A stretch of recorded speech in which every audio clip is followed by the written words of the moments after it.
So here we are with another Gcse, number 11 I think. And for those of you who don't know, Gcse, well, for those of you who don't know, you weren't watching the introduction. Gcse is gone, coming, and something extra. And this week, we do have something extra. So, what did we do last week? Well, unfortunately I went to the dentist and had a tooth extracted. Nothing much about that until you hear the dentist say those famous words, whoops, that seems to have broken. And then he will spend the next 10 minutes or so digging around in your gums trying to get the roots out because the tooth and the root broke. Anyway, I have survived, which is pretty obvious really. Apart from that, not too much happened. Today, telling you we're now going on to the coming. Today you can watch this video and there's something extra. Ooh, getting excited? No? Okay. And then tomorrow Molly will be reading The Fairy Ring, another Pip the Pixie story by Enid Blyton. And it actually the one I told you she was going to read last week, because I didn't think we were going to be able to re-record the one that should have been last week. I hope you're following this. That should have been last week, but when we recorded it, the battery on the microphone, the lapel mic that we were using, had actually run out. And therefore you could have watched Molly reading the story, but unless you were good at lip reading, you wouldn't have been able to hear a single word. As it was, Molly came round on Monday and she went up to a little den and she has re-recorded the story, so you actually watched that last week, so this week we can do The Fairy Ring. While Molly was up there reading the story, I had Lola downstairs here with me, and anything she could lay her hands on, she moved to a new position, but I think I've found everything now. On Wednesday, we have the Victorians, one monarch for 50 years, and luckily she was called Victoria. I'm sure you've heard about her anyway. You may even have studied her, but that's what we'll be looking at on Wednesday. On Thursday, Molly will be showing you how to make peg fairies. And again, that's what I told you she was going to be doing last week. But in fact, you did something else. Made a silk purse, I think, if I remember correctly. Then on Friday, we find ourselves in Gloucestershire. And this is actually our last week until 2 weeks' time, because we're going to have a break for half time. We're not actually having a break, we're just having a break.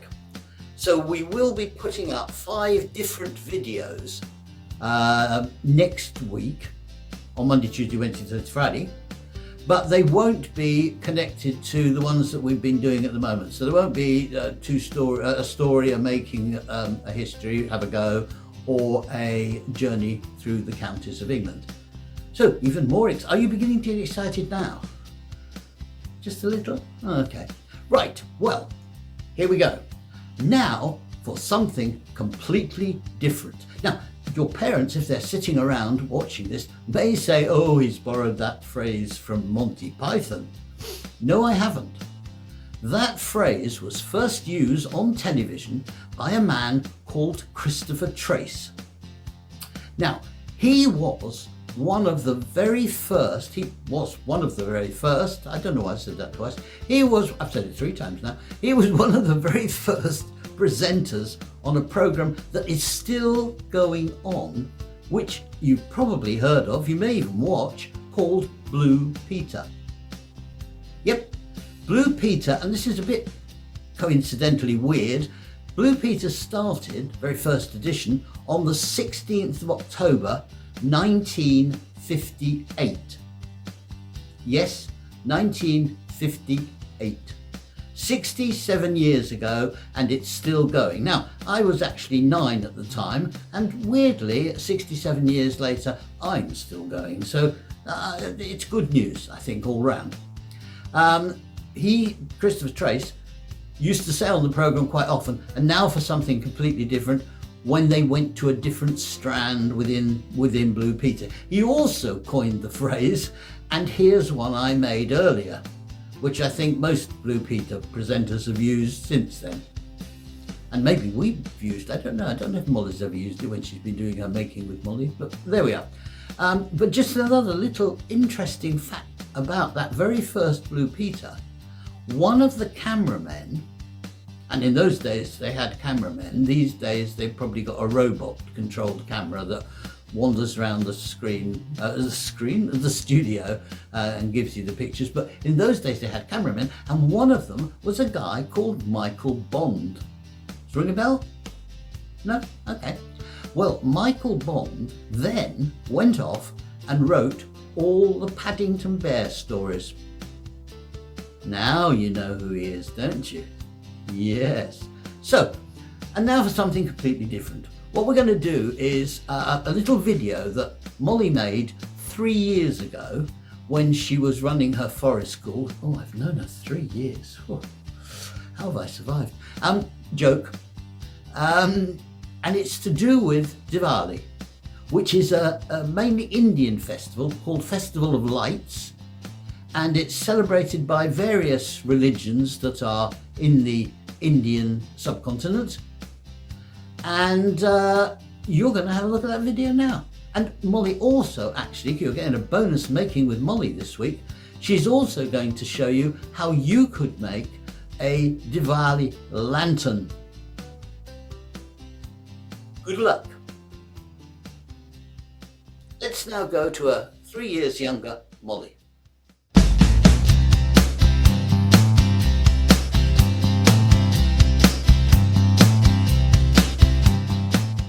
Hello everyone, it's Molly again and Colin the Crow, and we're here today to share with you all about the festival of Diwali.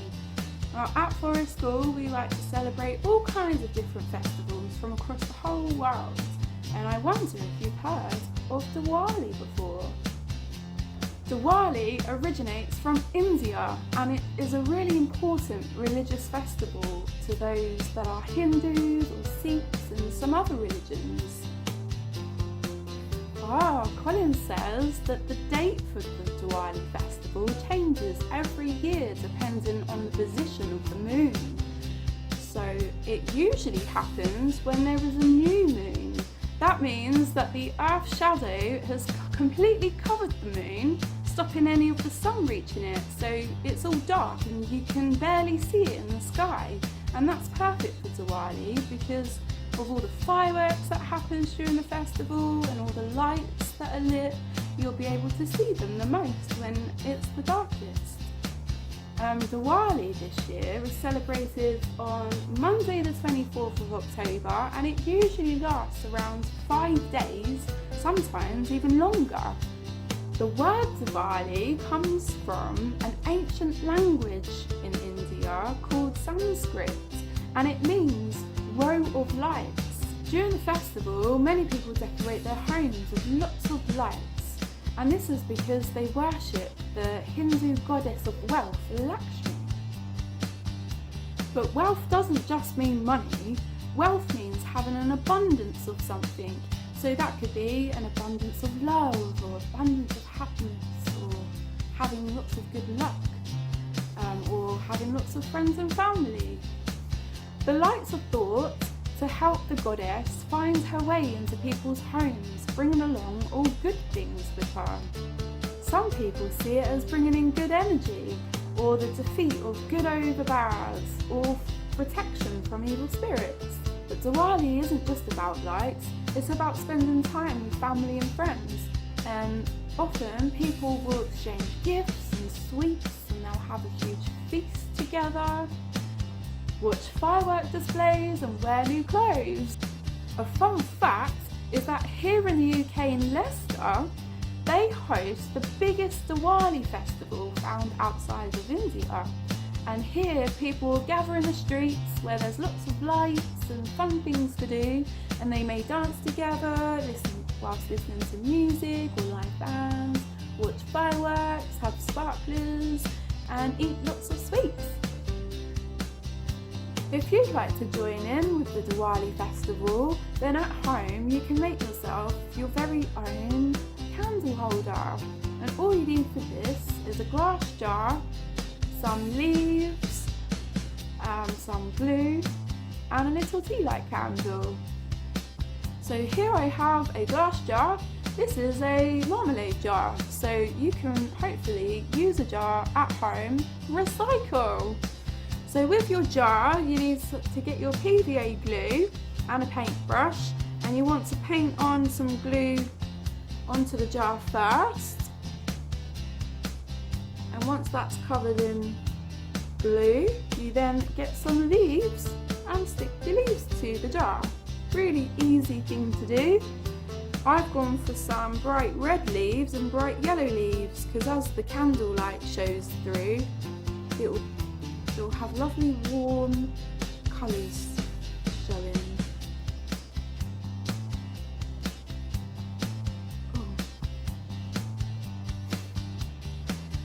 And then to help them stay super stuck, you want to glue over the top like this. Be very generous with your glue. It will dry clear, so as long as you give it a good maybe a day to dry, put it somewhere warm like your radiators or in a warm place in your house, or maybe the windowsill, get some sun on it. Hopefully it won't take too long to dry. But you go all the way around the jar and you cover the whole thing in leaves, and then once you've done that and it's dried, you'll have something that looks like this. And I'm hoping you can see the candle that's shining through. Can't really. It's not dark enough. But yes, you can place this on your windowsill at home or on a table, and you can hope for good luck or for love, or peace, or happiness to come your way. Thank you for watching. I hope you've enjoyed learning a little more about Diwali, and hopefully lots of good things will come your way. Until next time, goodbye everyone.